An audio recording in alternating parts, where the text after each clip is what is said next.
欢迎大家来到地球玩家魔法手册。在这里你可以升级你的意识，明白地球只是一场游戏，因为你是一个玩家也是一个 NPC。 我是疗愈师月月，这是第一次在这里跟大家开场，而且是第一次又是一个人。但是呢我们之后的节目形式会有一个很大的转变，虽然是我一个人在前面跟大家分享更多的宇宙知识，对不对？但是我的伙伴们全部都在我的前面Hello 这个节目之后就会有一个新的模式，什么样子的模式呢？就是我们未来会有在 Podcast 形式上面，不管是会有邀请嘉宾，然后甚至是自己的个人对谈，但是同时呢，我也会希望让整个过程当中会变得更生动，然后依然有一个角色可以帮大家问出一些内心的疑惑。那这个角色未来就是由整个团队的伙伴们来承担这个角色，因为对他们而言，他们其实也跟大家一样，对于这个世界有很多的未知，有很多的想法，然后有很多的好奇。所以呢，我们之后就会用这样子的方式跟大家互动。聆听 Podcast 的人，你们依然可以听到我伙伴们的声音。如果你是看 YouTube 的人呢，你就会发现镜头上虽然只有我一个人，但是会有不同伙伴他们的场外音这样子。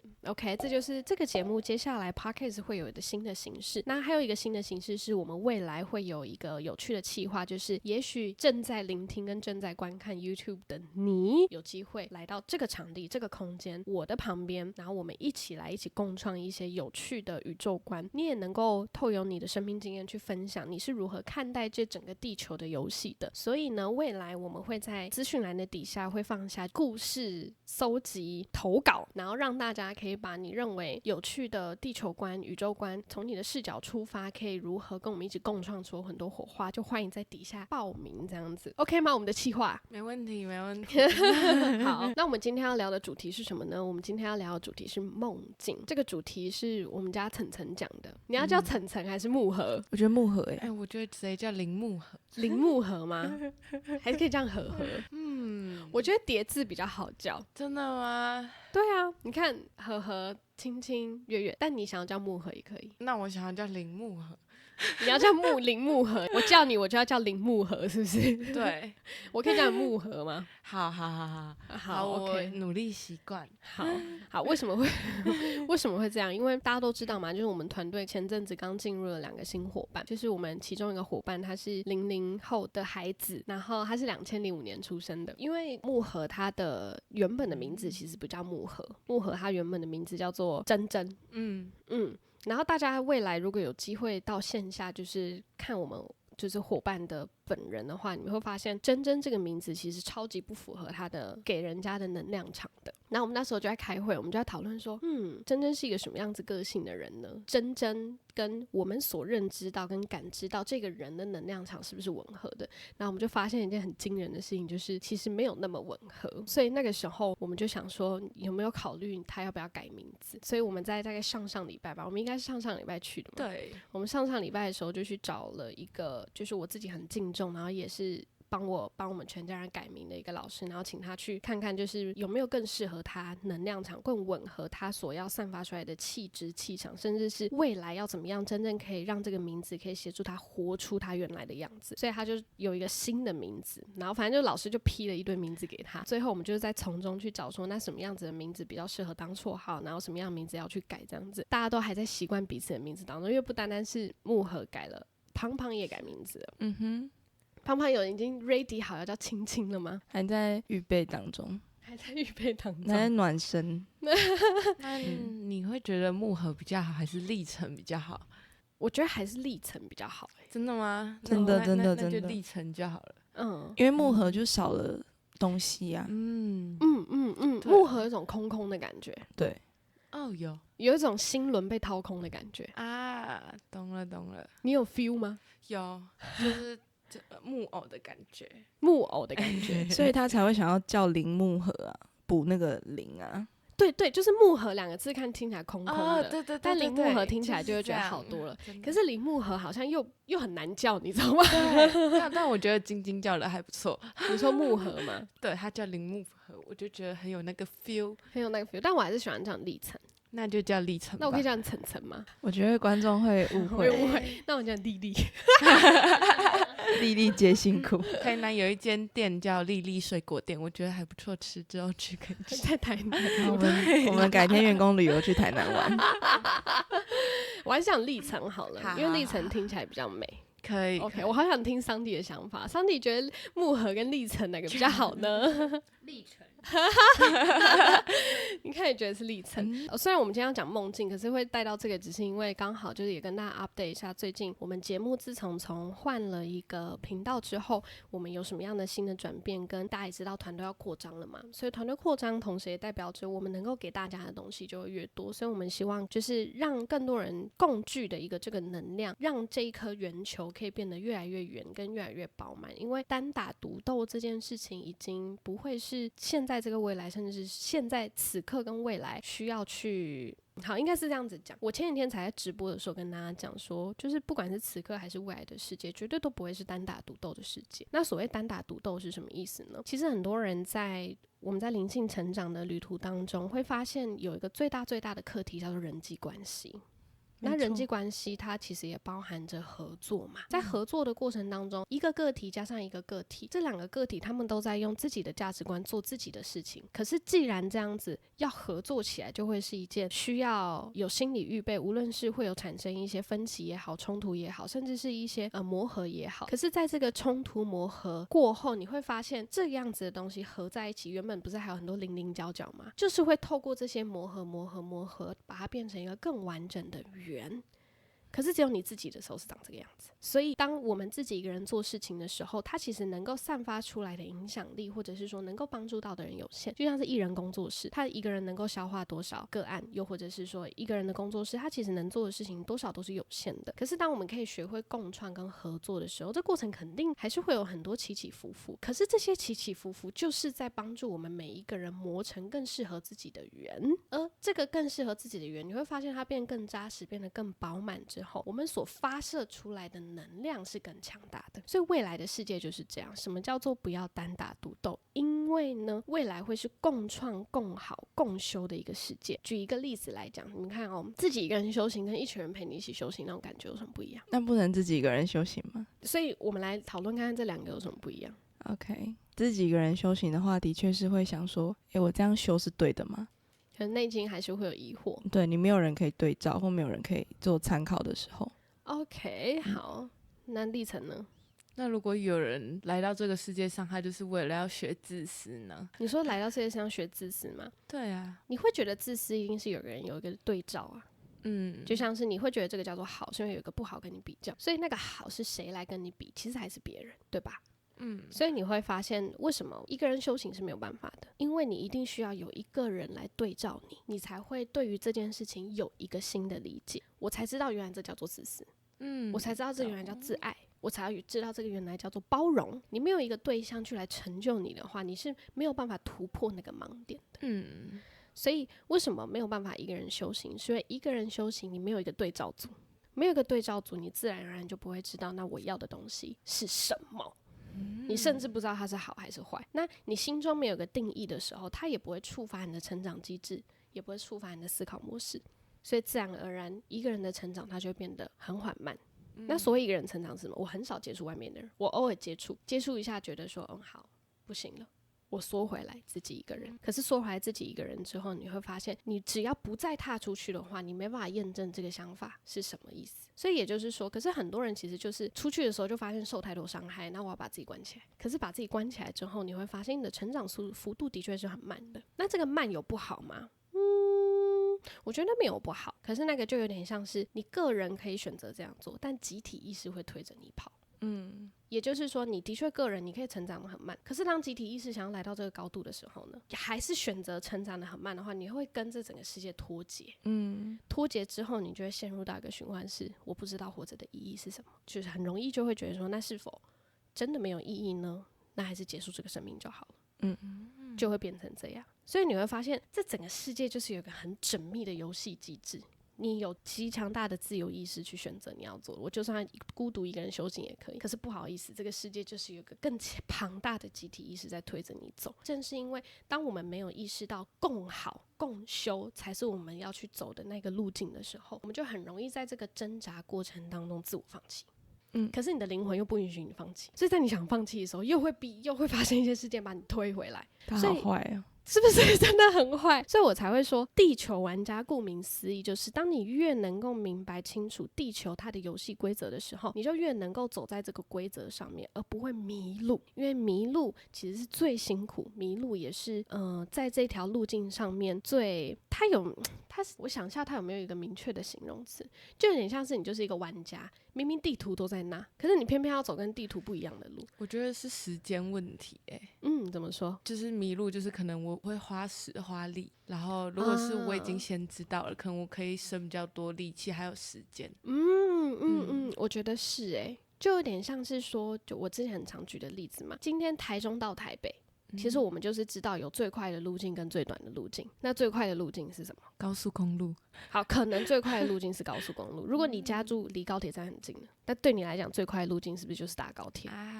对不对？OK， 那我们现在好，那最慢的路径是什么？走路，就是用走的，双脚走出来的，对不对？就跟地图一样，如果你知道这个地图其实它的路径最快的方式就是搭高铁。走高速公路，可是你偏偏要选择走路，你会发现到说，所以你选择走一条比较辛苦的路，相对之下嘛，因为比较慢，你要用双脚走出来，跟就是在高铁上面就是吹着冷气，然后就咻一下40分钟就到台北是完全不一样的概念。所以你会发现，当你明白游戏规则的时候，你永远都有选择权。那你今天要选择走路，跟你要选择坐高铁，这完全是你自己的选择。可是你要觉知自己的选择，觉知是什么意思呢？你今天选择走路，就不要抱怨为什么这么辛苦，这么累。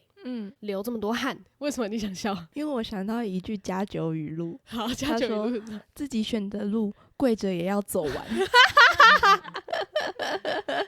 但的确是，所以好，有觉知是什么意思？如果你是一个有觉知，知道我就是想要选择走路啊，其实你会发现这条路也不会对你而言很辛苦，因为你就是知道你会经历流汗，经历双脚。可能走到破皮，经历艳阳高下，你会晒伤。当你有觉知，知道说，我选择这个是因为我明白我要承担什么样子的事情，我要去体验什么样子的生活。其实你也不会觉得辛苦，所以不是快跟慢。我觉得某种程度跟时间也没关系，重点是你在走这条路的时候，你享不享受它。可是其实很多人是走在这条路，然后不享受。你宁可在地图里迷失，然后有些人就是我就是想要享受迷失的感觉啊，怎么了吗？对吧？我就是想要享受被扎的感觉。对啊，怎么了吗？我就是要体验，就是被在爱情受伤啊，怎么样？OK， 可是呢，今天如果你是没有觉知的话，你就会陷入在里面，然后陷入在里面，觉得说为什么太阳要这样对我？为什么鞋子要这样对我？为什么柏油路要这样对我？你会开始很多怪罪跟受害者心态。你刚刚为什么笑？就太入戏了。对，其实就是太入戏。所以呢，接下来我们今天其实就是要来讲讲第一个不入戏跟怎么样找到游戏的 bug， 也就是从梦境当中。梦境其实它是一个非常有趣的游戏机制哦。举例来讲，就大家知道做梦的原理是什么吗？就大家一定都人生长大家都做过梦嘛。那你们知道做梦的原理是什么吗？来清理一些潜意识的东西嘛，然后跟把不需要的东西把它丢掉。这是灵性上的寓意嘛，对吗？那历程呢？我觉得是预知，或者是就是有些东西身体想要告诉你，就用这个当媒介吧，用梦当媒介。好，这是灵性上的说法嘛。好，我在讲灵性上的说法之前，我先讲一个科学上的观点。OK， 人为什么会进入到梦境的情况？其实梦境它其实是有分一个阶段一个阶段一个阶段的。那它第一个阶段就是从浅眠到深入睡眠，到它有一个名词叫做 REM，REM 其实就是双眼快速运作震动的一个阶段。也就是说呢，在科学上的原理，它所侦测到的事情是，你的身体虽然不动，但是你闭着眼皮的时候，你左右会快速转动，对不对？然后他就去测，他的脑波跟清醒时候的脑波是很像的，它跟浅眠跟深入睡眠又是完全不一样的脑波，所以在这一个很清醒的状态睡觉是特别容易做梦的。那在科学上，他们觉得在这个阶段做梦，其实都是为了要帮助我们去清理、处理一些很强烈的情绪创伤跟还没有被消化的感受。为什么你会清醒着？就是因为你的脑部在做这一些，今天一整天发生下来之后，我可能被某一个事件触发了，它成为了一个对你来讲很重要的状态，所以你在入睡的时候，它会需要脑波，它会让你睡不着。那睡不着的原因是因为其实这个东西需要被排解出来，所以它就需要透过清醒的感觉，让你去快速的透油，在你的脑海里面模拟问题、解决问题，让你感觉到很安全。大家有明白我这个概念吗？大概理解。这也是为什么青青他会带着这个梦入睡，反正就是梦了一个我们刚好昨天发生的一个事件，然后这个事件也是让他有很强大的情绪波动，然后他的确就在梦里模拟了一场这件事情发生在他身上会如何演绎的那种感觉嘛，你觉得比较像这样子？没错。所以呢，在梦境里面，以科学的原理上面，其实就是你的内在需要一个安全感，去确认说我内在的疑惑，我确认我内在的那一个感受是不是对的，所以它就是一个很清晰的模拟场，让你在脑里模拟一遍，因为你这个时候脑波状态是其实清醒的。对，只是你用梦的方式去感觉，好，如果今天这个角色是我，那个角色是我，这个角色是我，那会是什么样子？所以这个也可以带到灵性的解读，也就是说，梦境其实是你创造的，所有的角色都是你安排的，这是一个超级无敌有趣的事情，也就是说你在梦境里面你会完全变成一个很强大的编剧，也就是说这个角色，好，我今天就比如说可能青青他梦到一个角色是我受委屈了，我的权益没有被照顾到，所以他需要不同的角色来投射说，好，有人反驳我看看，我反驳别人看看，我伤害别人看看，别人伤害我看看，他需要透过这样子大量的模拟去确认我内在真实的感觉是什么。因为梦境你知道它不是真实的，所以你所有的感觉是被允许激发出来的。那当你被允许激发出来的时候，你才可以真实的去将头脑的东西放掉，而去感受说，对，所以我受伤害的时候我真实感觉是什么，我伤害别人的时候我的感觉是什么。所以呢，你昨天梦到梦境其实就有点像是让你去模拟看看不同的角色定位，而且这些角色全部都是你创造的。你觉得有趣吗？我觉得让我想到之前人家会说，就是因为我们大脑毕竟是逻辑脑嘛，对，所以我们大脑会一直想办法把我们看到所有东西变成合理化的。所以我觉得有点像是当我们一直现在这样允许大脑一直做这样把很多东西合理化的时候，我们就会困在里面。就好像无法跳脱了。所以这个时候解梦就很重要了。就是你虽然已经在脑里模拟了很多很多很多情境，但是呢，我们永远要拉到一个更高层次的角度去想。所以呢，我跟这个角色关系是什么意义？我跟这个角色关系是什么意义？我跟这个场景关系是什么意义？我跟这个颜色的关系是什么意义？所以它就变成你的脑袋分析完事情之后，你还是要来到一个更高的维度去看这整个事件，它到底是要你看见整个剧本什么样子的剧情内容。OK， 我们就可以来聊聊在梦境里面灵性的角度好了。其实在灵性角度，很多人都会讲说做梦它其实也是一种灵体出游。在灵性上面的角度呢，其实梦境它是潜意识的入口。也就是说我们在清醒的时候，我们都是用自己的观点在判断事情嘛。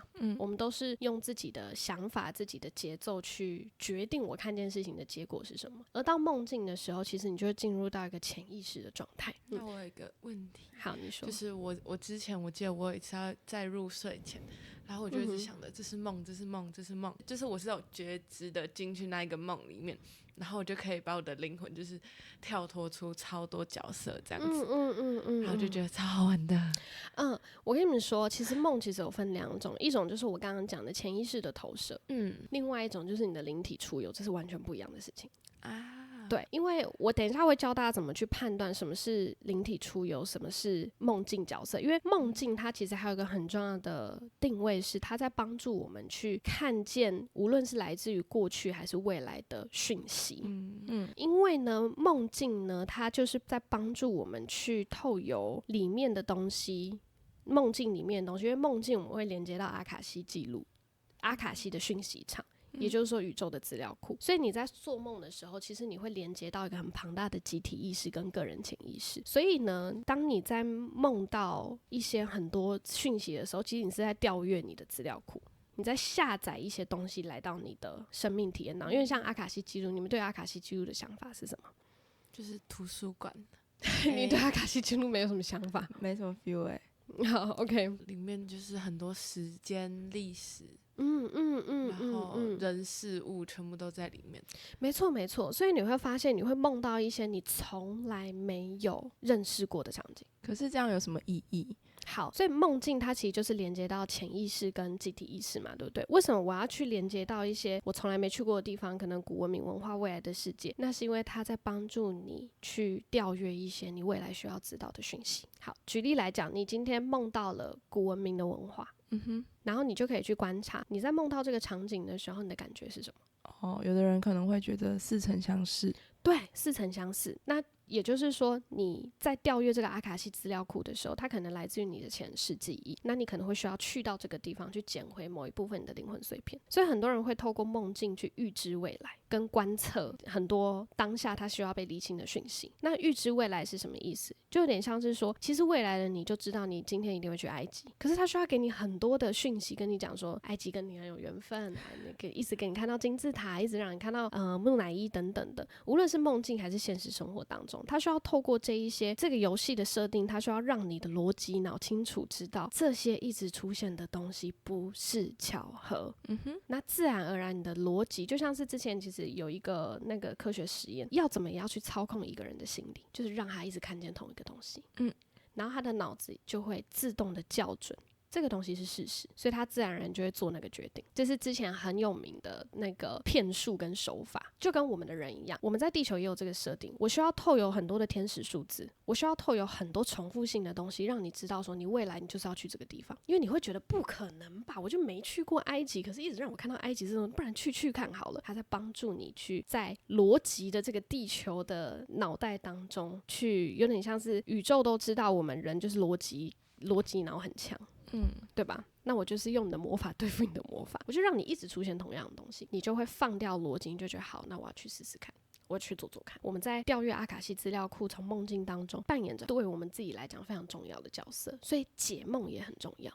我就可以来聊聊，就是第一个我刚刚跟大家讲的，就是有些人他其实是不会做梦，不太会做梦的，因为像我就不是一个多梦的人。你们是吗？我觉得一阵子我也是一阵子有个周期。对，月经来的时候就一直狂做梦这样子，毕竟情绪很饱满累了。我今天早上也做了一个很清醒的梦，可是我有点忘记，我醒来之后我还记得全部的剧情，可是我现在就有点忘记了。所以我等一下也会跟大家分享说，如果有个很清醒的梦，就代表说它一定有一些讯息要告诉你，如果你可以马上抓取那个讯息的话，它就可以帮助你在这个游戏地球角色当中搭高速公路。那第一个我先跟大家讲，有些人不会做梦嘛，那什么样的情况比较容易触发做梦？其实是有一些机制的，尤其是做梦它其实有分情绪排解的梦，还是灵性出游的梦，还是一些下载讯息的梦，其实有分非常非常多种的梦。那我这边讲的就是怎么触发灵性上的梦。为什么要触发灵性上的梦？等于是说你在睡梦中的时候，你就可以缩短你打怪的时间。好，什么意思呢？有点像是你在梦境里面已经模拟一遍了，你醒来之后就可以很轻易的做决定。比如说你在清醒的时候，你就是没办法做决定，你不知道会不会发生这个，会不会发生这个，会不会发生这个，那你就在梦里模拟一遍，其实醒来的时候就超容易做决定。那你就是搭在这条高速公路的路上。然后还有就是透由梦境里面，你可以去学东西。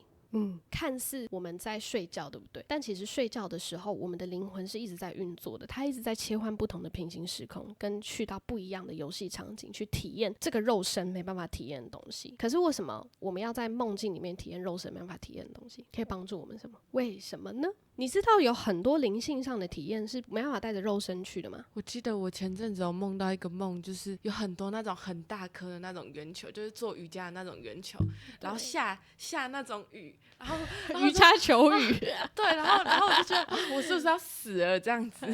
然后那个场景就是一个跑酷的场景，然后我就觉得超有趣，但是又很恐怖，这样印象超深刻的这样。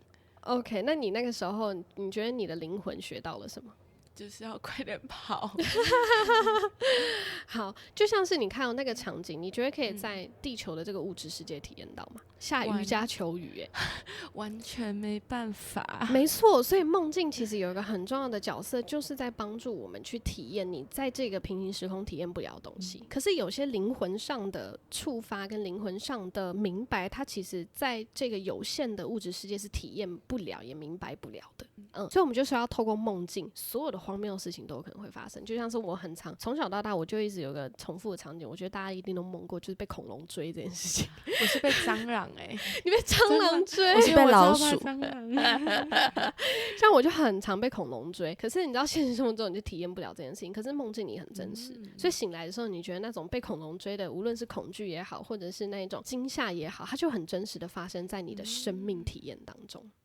所以呢，要怎么样去触发这种灵性式的梦境体验呢？第一个，如果你有一个深度冥想，就在睡眠前深度冥想的习惯的话，你就很容易可以透由梦境去选择场景，就变成你主动，你进入这个梦境的时候，你是主动选择场景的。那透由这样的方式，我们就可以在身为地球玩家这个角色里面扮演一个很重要的角色，是你内在是不是有对于我做这个决定对不对的疑惑，对不对？你进入到梦境去找答案，这个东西就可以帮助到我们。所以呢，怎么样去做？睡前你有个很明确的意图，比如说我想要问我的高我或者是守护灵、指导灵这个问题，请你在梦境里给我答案，你就很容易在这个梦境当中获得你要的答案。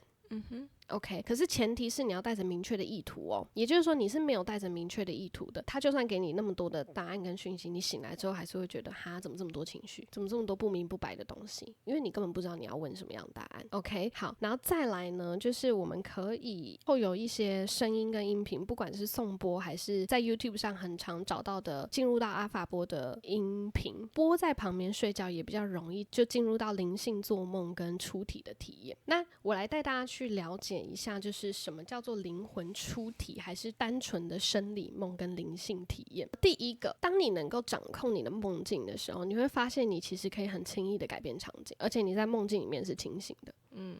你们有过这样的经验吗？没有，我很想做清醒梦，但是没有做过。做清醒梦要有个很明确的意图，就比如说你最想梦什么清醒梦？这个好像不能讲。你是不是想要梦春梦，对不对？之类的。那你今天晚上回去跟你高我讨论一下，请让我梦个春梦好不好？让我开心一下。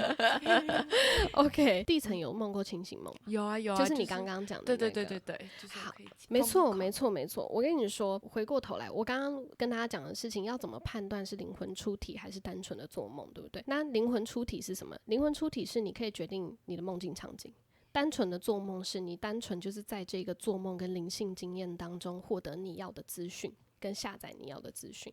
好，这就是两种哦。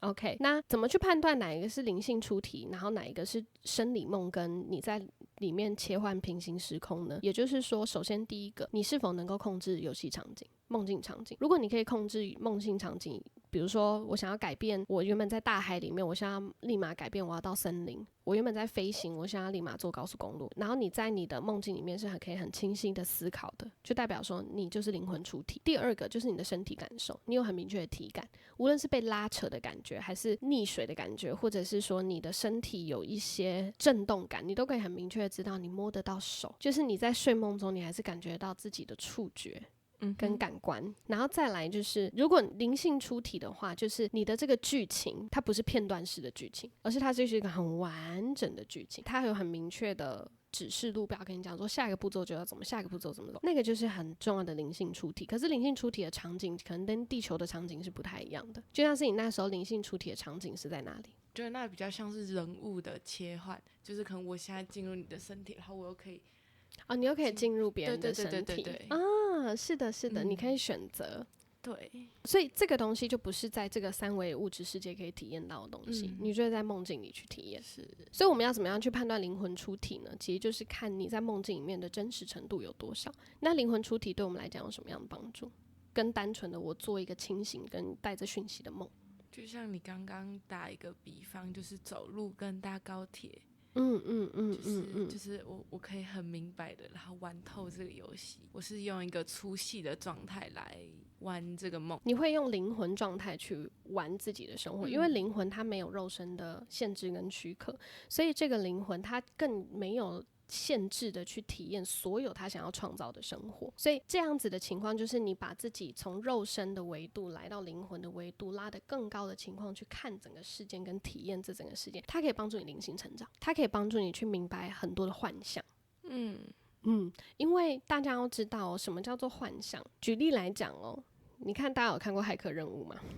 你们有看过骇客任务吗？我跟你看过骇客任务对不对？没有，我们不是看那个，我们是看 Inception 啊。我是跟那个晶晶看骇客任务啦。桑迪有看过骇客任务吗？没有。我知道他有一个片段好像很有名，就是红药丸跟蓝药丸，对，他叫他选的那个。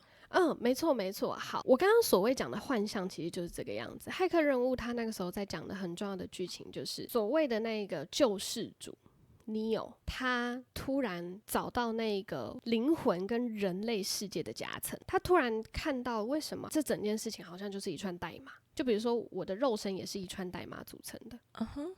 然后就连这个也是一串代码组成的，也就是说我是否改变代码，这个实相就会改变。然后当他发现说，当别人看平板是平板的时候，他发现平板是一串代码，所以只要他改写代码，这个平板就会完全变不一样的实相，而且他知道他有这个能力改写代码，所以很多人就会说 Neo 是救世主，因为他看得见这个夹层。之所以叫夹层，就是因为 Neo 也分不清楚哪个是现实，哪个是幻象，所以他那时候就找到了一个设计游戏场景的人，然后那个设计游戏场景的人就给他一个红药丸一个蓝药丸，然后就是问他说，恭喜你看见原来这个世界其实是幻象，那你要吞下蓝色药丸是什么？蓝色药丸是好像是维持现状，然后红色药丸是对，就是蓝色药丸是你要继续留在这个幻象当中嘛。所谓的幻象在我们现在这个实相来讲就是执着的人类体验。你要活在这个执着的人类体验嘛，也就是说，就事情就是有对错，你骂我就是你的错，我就是对的，你打我就是你打人的人是错的，被打的人是对的。你要停留在这个二元对立、是非对错的幻象里，还是你要吞下红药丸，看见真实？真实就是这个世界没有对错，一切都只是一串代码，一切都只是你想认为它长什么样子就长什么样子。你要吞下哪一颗呢？就跟我们在做梦的时候一样。我们在做梦的时候其实就是很真实的世界。所谓真实是什么？我们的灵魂本质是什么？光跟爱。对，我们的灵魂本质就是光跟爱。可是同时呢，我们来到地球这个体验，就是来体验光跟爱的反面，黑暗跟丑陋，对吧？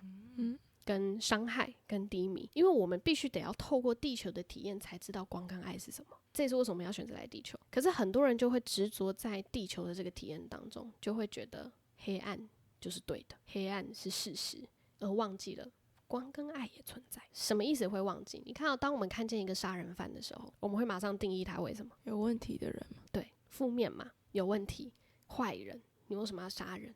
你不知道杀人会再伤害到别人吗？甚至不要说杀人，就酒驾就好了。酒驾在这个法律定义当中，就是被定义你就是做错了，你就是做坏了。酒驾你就是害死别人的家人，酒驾就会怎样。但是这只是地球的游戏场景，如果我们把它拉回光跟爱，这个视角会变成什么？他这件事的出现是让人家看见不酒驾的好吗？还是什么？好，这是一个。好，那陈但我会想说，可能他的背后会有什么原因之类的。对啊，其实就是一样的。你觉得是什么样子的原因？就是会看到他背后的原因，而不会只是单单因为对你就是犯了法律责任，然后你是不对的。对。那也许这个酒驾的人，他背后的原因有很多种，对吧？百种。这也是为什么要有检察官，要有律师，要有审判长，要有不同的声音，因为要有不同的声音去确认你这个事件是单纯的酒驾，还是酒驾背后有很多不一样的原因呢？对吧？所以就很像是红色药丸跟蓝色药丸就是这样，你可以吞下蓝色药丸去定义说酒驾就是错的，可是你会发现这个地球会有一个 bug， 就是好像没有真的是非对错。所以为什么法律这么难判？为什么审判长这么难判？为什么同样是法律，美国的有一些州的法律，他们是检察官跟审判长不是最大的，他们有一个叫陪审团。为什么美国要有陪审团的律法机制？你们知道陪审团吗？就很多人在一起旁边旁听。他们旁听之外，他们有投票权。他们听完整个听证的之后呢，他们是有绝对的投票权去决定这个人对还是错。为什么要有陪审团？就是因为太多不同的观点了，你会发现这个事情根本就没有对错。可是很多人带着事情对错的时候，一个法律一判下来，就是几家欢乐几家愁。你愁的人、欢乐的人都是带着自己的价值观去看待这件事情的。那你会说自己的价值观是错的吗？就在他的世界，他的价值观的确是对的。没错，所以你就会发现，的确地球这个游戏场其实是有是非对错，可是它其实本质上终要追根究底，你永远找不到一个对错。对。可是很多人就会困在这里说为什么？明明就有对错，明明就有对错，明明就有对错，还是你要吞下红色药丸，知道说还真的没有，就全部都是单看你如何用什么样的眼光看这个世界。可是为什么有些人不愿意吞下红药丸？为什么不愿意看破这个幻象？安全感。安全感。还有吗？我觉得有点像找人怪罪总是轻松的。有点像是内在的那一种。我觉得它也是回归到安全感对，捍卫自己的权益会感觉到是安全的。觉得自己是对的，其实会让自己感觉到安全。好，那为什么又要有绝对自己是对的想法呢？或者是为什么要绝对不对的想法呢？对，为什么？然后或者是为什么要觉得自己是错的？我觉得这也是体验来的耶。就当我们没有觉知，不知道自己原来是一个地球玩家的时候，你一直这样长大的时候，身边的人可能会说，你这样对，你这样错，所以慢慢的你也会觉得，那就是要用对错去看这个世界。所以是环境。这个就是透由一些集体意识，会形成一个固定的游戏模式。你好像就要活在这个游戏模式，对错的游戏模式，你才是正常的。其实是会不小心这样子的。所以那时候 Neo 做了什么？ Neo 那个时候他选择看清幻象。他吞下了红色药丸吗？他后来有吞吗？有吗？对，他吞了红色药丸。那你知道后来骇客任务是怎么样子吗？骇客任务它的背景其实是就是一个武打的戏，枪射武打，反正就是要把你弄死就对了。然后 Neo 在里面，他看穿这个矩阵之后，他完全可以自由的改写规则。也就是说100发子弹射在他身上的时候，他可以让子弹静止，然后他只要动一个脑，他只要改写这个子弹的程式嘛，这些子弹就可以反过来全部射回去给他们。可是他做了什么？站在那里不动，然后他的敌人就是这样射，然后就站在那边不动，开外挂。然后一个意念，全部的子弹射回去给他们。而且他可以在场景里面飞，自由的飞翔，然后还可以在场景里面自由的改变这个东西的形体。也就是说，我今天要颂钵变颂钵，我今天马上让颂钵变成水都可以。你就是真正的魔法师。其实这个就是看清幻象你会获得的东西。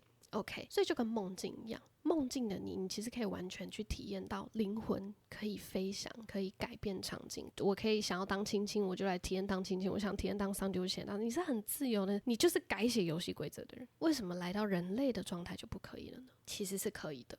可是如果我们一直把自己吞在蓝色药丸的这一个执着当中的时候，这个游戏场景的时候，你就没有办法切换游戏场景。所以我们一直在讲说，人类接下来要从3维来到5维，并不是说我要来到一个更高维度的自己，其实不是的，而是我们要来到一个更有觉知的状态。更有觉知的状态，你就可以轻易的去改写那些游戏规则，你就可以轻易的去决定这个东西要成为什么就成为什么。举例来讲，显化，你知道显化是什么吗？就是我今天决定我就是要成为一位值得过上幸福人生的人，那你其实就在改写你的游戏规则啊。可能一直以来我就是觉得我不值得，可是你就是你知道吞下蓝色药丸的时候，你就一直觉得说，对啦，富裕好难哦。有钱人为什么会有钱？因为他生在有钱人的家庭里面。为什么这个人可以出国看世界？因为他爸妈有钱。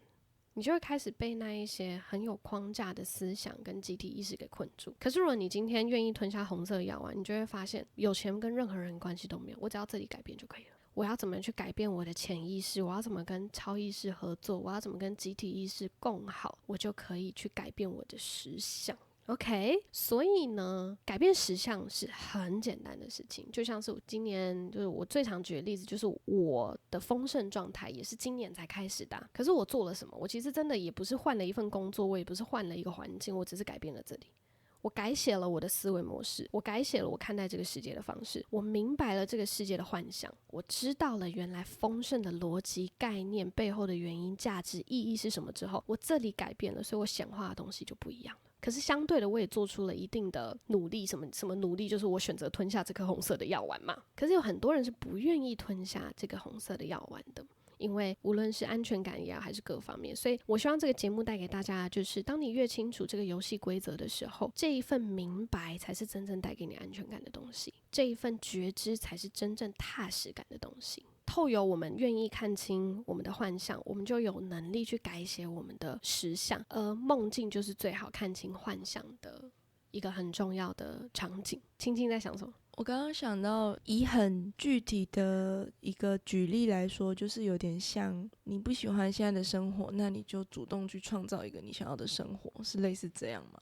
我觉得是因为人有无限的创造能力。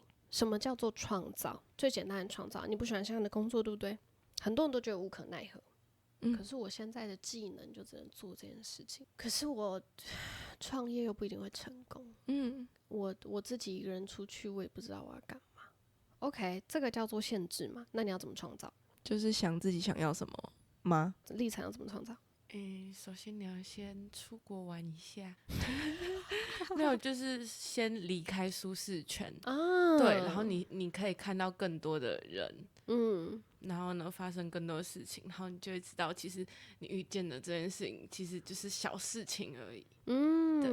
就比如说历程的说法，我觉得把一个更具体的事情是，那你要不要先尝试做做看你没做过，但是你其实想尝试做的事情呢？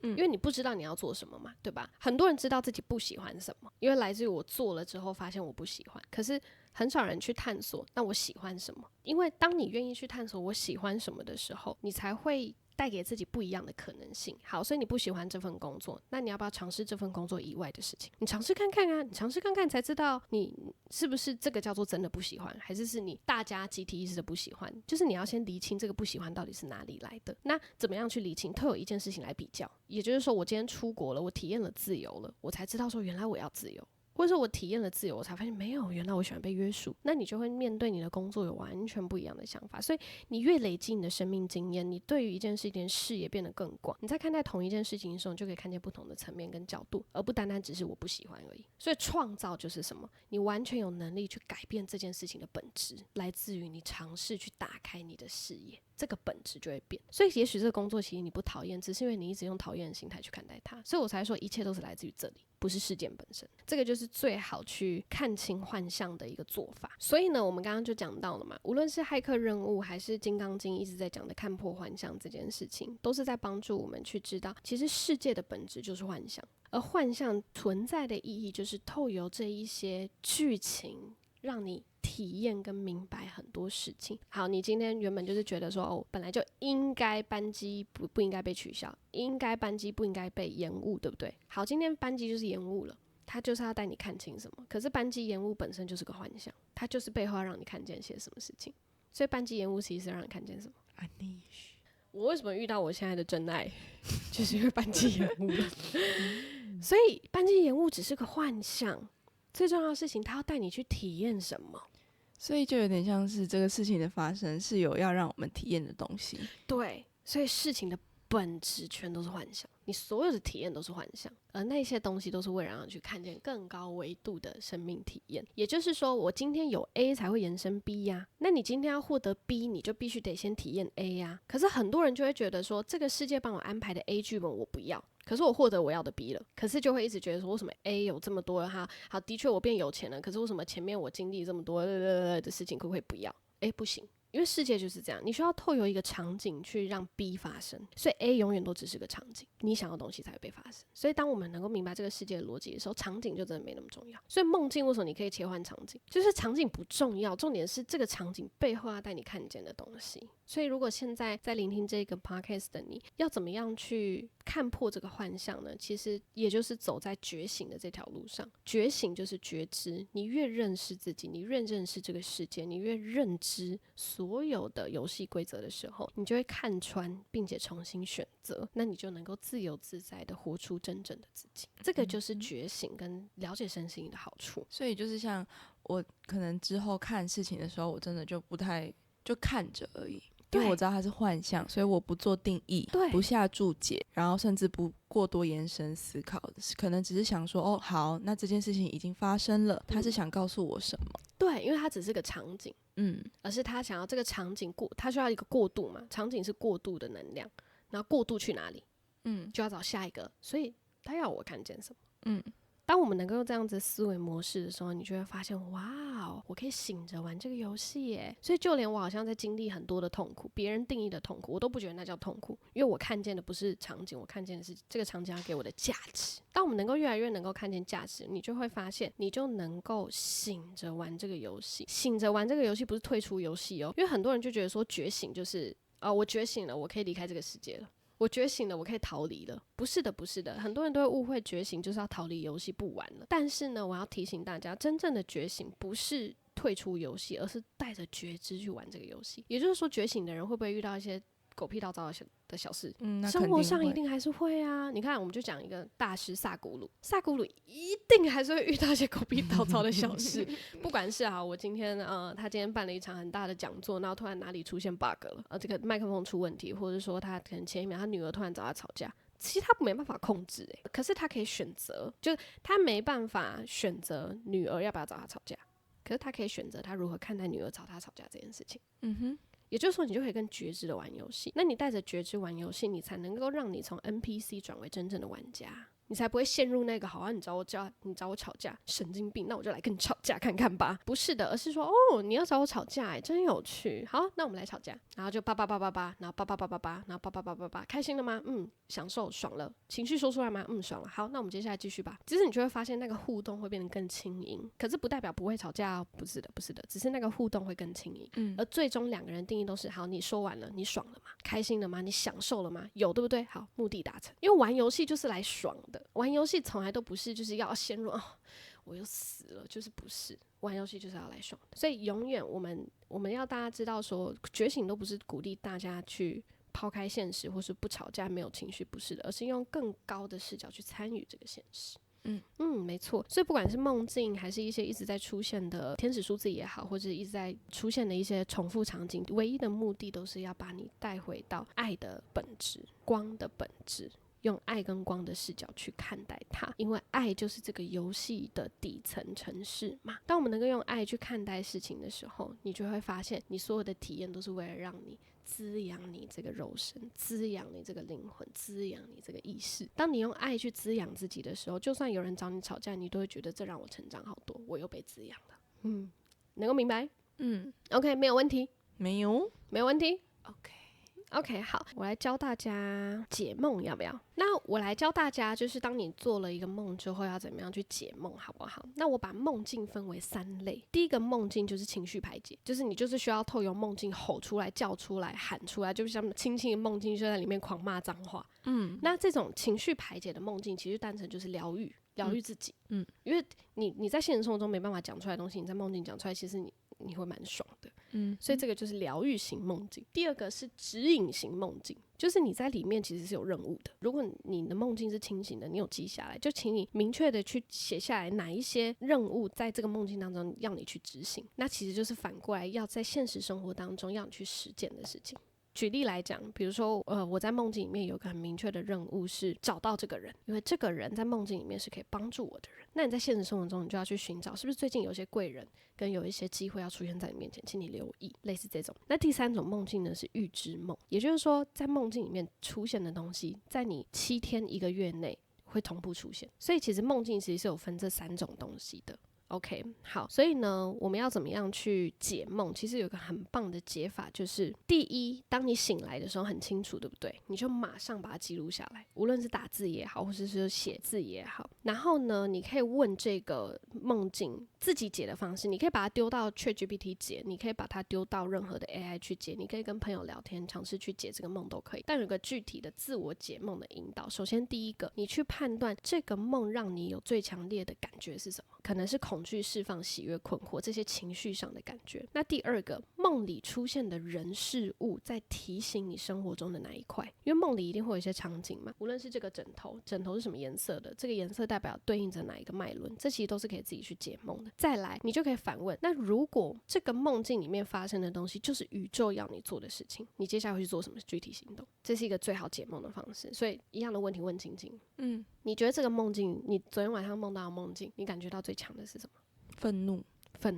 OK， 那梦里出现的人事物在提醒你生活的哪一块？提醒我捍卫自己的界限吧。还有吗？就是表达自己的需求，然后讲出自己的权益跟可能认为觉得不合理的地方。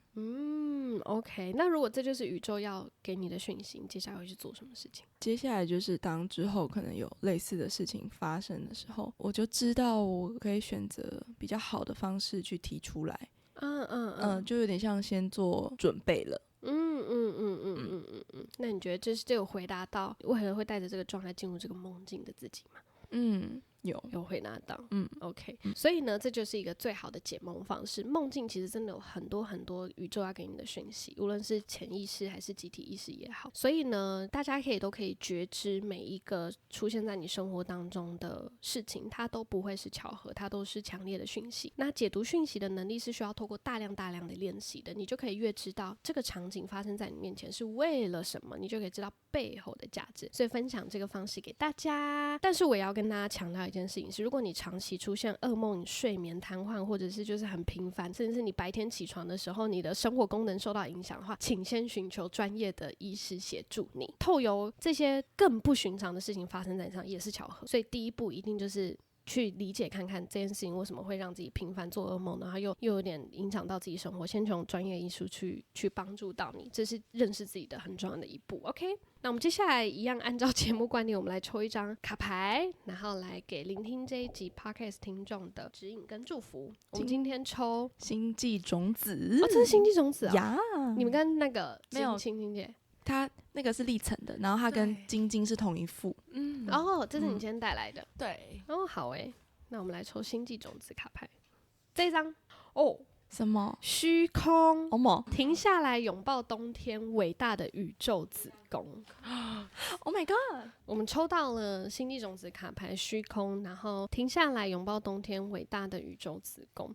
其实这个卡牌想要跟大家讲的有一个很重要的事情是，很多东西梦境它不单单只是潜意识的投射，它其实更多的事情是你的心灵有机会在梦境当中重组所有你的灵魂讯息。好，这是什么样的意思呢？我们在现实生活中，我们是来到一个非常逻辑的世界，可是你唯有来到一个很空，就像冥想一样很空的状态的时候，你才会放下这些逻辑，然后跟更高维度的自己对话。那当更高维度的自己对话，就代表说，我觉得他很有趣，他说为什么虚空跟伟大的宇宙子宫有关联？我觉得比较像是说，当你来到一个更高维度的状态的时候，你就是像孕育子宫的能量一样，也就是脐轮能量，就是你在创造。也就是说，当你知道这一切都是幻象，当你知道这一切都只是一些讯息的时候，你才能够真正的开始创造。因为逻辑脑是很难帮助我们去真正的敞开去创造的，因为逻辑脑你会寻求个安全感，可是创造是一个无边无际的东西，就跟现在这个图片一样，它就是一个宇宙的空间。你唯有把这些框架拿掉，你的创造才是真正在孕育一个新的生命。所以当你睡梦中醒来之后，就是要提醒你说，你在梦境里面请你停下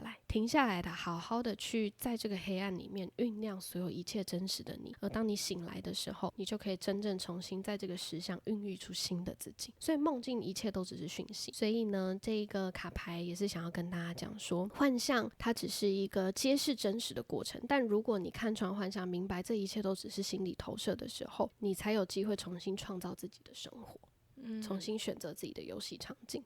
所以呢，愿你在梦里，在生活里不再害怕黑暗跟未知，然后让自己停下来，安住在这个很空的状态里面。看似很黑暗，但你真正停下来，你会发现在这个黑暗当中，你只会聆听到自己的声音，而那个才是最重要的。